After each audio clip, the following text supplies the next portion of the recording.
او په ورځ د قیامت باندې دي. نو دغه سي دغه ایمانیاتو کې یو بل جز چې هغه د ختم نبوت دی، نو دا زمونږ د پاره یو لازمي جز دی. او ختم نبوت د قرآن عظیم د ډیرو آیاتونو نه ثابت دی. هغه آیاتونو کې ما یو آیت تلاوت کو، والذین یؤمنون بما انزل الیک، جهاد کړی دی هغه کې الله پاک مردار کړی دی او ډیر زیات صحابه شهیدان شوي دي. دومره په ټول غزواتو کې دي شهیدان شوي،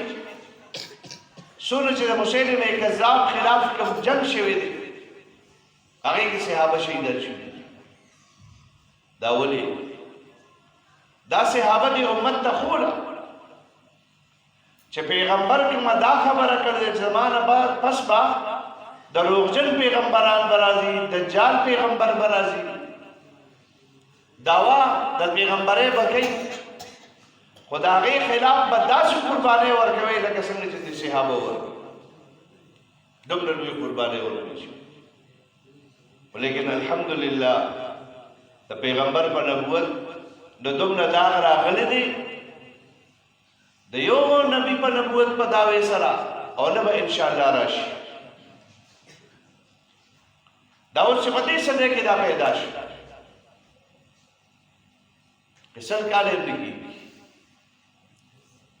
قادیانی هغه په شروع کې دا بداونه وکړي د مسیلمه کذاب دی. رسول بیان د پیغمبر شروع کې وی ذلی او بروزی نبی ما ذلی وای سوري دا ارزه پیغمبر نیم د پیغمبر سوري بابا د پیغمبر سوري شي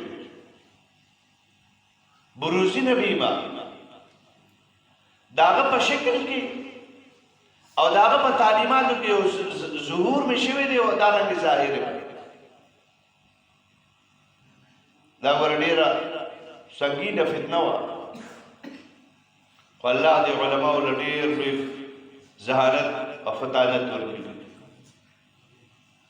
معمولی نقطه دا چې کوم دې اغیتا ښکاریږي الله یې ورښکار کوي.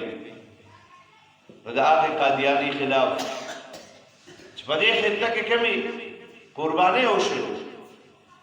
عطا الله شاه بخاری رحمه الله د زمانه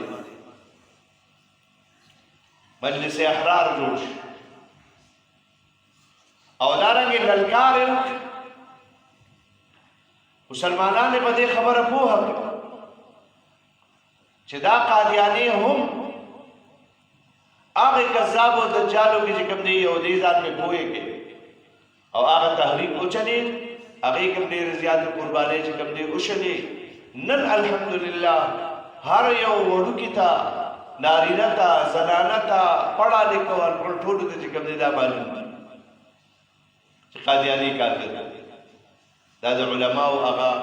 جدوجهد او دا د عام مسلمانانو مشتو چې د علماو سره الحمدلله اوس هم د عالمي مجلس تحفظ ختم نبوت په پلیټ فارم باندې دغه دجالانو تعاقب کی د ادریم خلیفہ اوس په دې دور مرزا مسعود لندن کې ناس دي زهر خوري ایجوکیټډ طبقه چې هغه چې کوم چینل دی او باغی باندې هغه سفري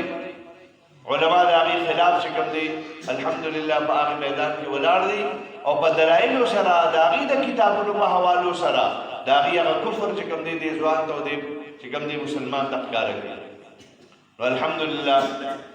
ختم نبوت عالمي مجلس تحفظ ختم نبوت هم دا غي پیغام او پروګرام هم دغه دي چې په کوڅه باندې دا आवाज ولګي د دې د لټریچر را د دې چې کوم دی یره د عقیده عزایمونه او دا غي دا ټول پروګرام چې کوم دي دا مسلمانان واقف کی نو دغه حواله سره زما محترم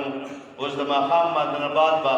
زمون د عالمي مجلس تحفظ ختم نبوت د ضلع مردان امیر قاری کرام الحق سے اوس د مو روډ باندې چې کوم دي هغه پروګرام دی هغه ان شاء الله فارغ شي او د ماقام نه بعد بیا تفصیلی په دغه حواله سره غي بیان کړي چې موږ ټول چې کوم دي هغه تکینو او دا رنګ د هغه معلومات او گزارشات چې کوم دي هغه وورو یقینا ډیر زیات د فېدی دغه چې هغه د کار کې ډیر زیات په وړاندې باندې تل دي ډیر زیات معلومات لري او دا غي پر ټولو چینلونو باندې دا غي په ویب سټایټونو باندې دا غي په واتس اپ باندې باقي هر څه باندې دا غي نظر دی او ګوري اوري او مناظرین ورسره کوي نو ان شاء الله العزيز دا غي په وینا سره موږ ته چې کوم دی هغه سره حاصل شي الله رب الجلال دې موږ ته عمل کولو توفیق راکړي او الله رب الجلال دې د علماء او د علماء دا چې کوم دی زموږ د پاره چې کوم دي د راهنمایي سبب وګرځي او موږ دې الله دغه لمن سره وابسته ولري کی واخر دعوانا الحمد لله رب العالمين وخت